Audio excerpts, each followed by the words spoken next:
So welcome back to our channel 1-2-Step. In this video, I'm going to be teaching you guys on how you can enable notifications in your Trust Wallet account in PC.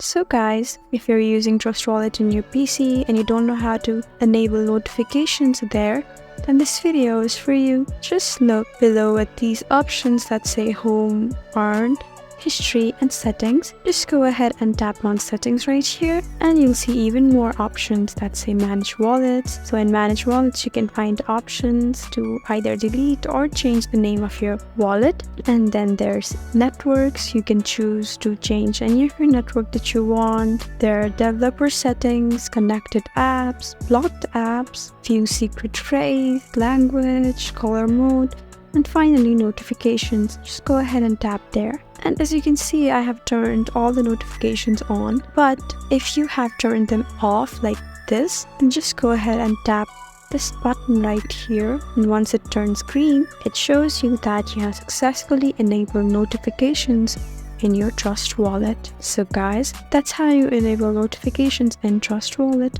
Hope this video was helpful for you. If you found this video helpful, please leave us a like and drop us a comment down below.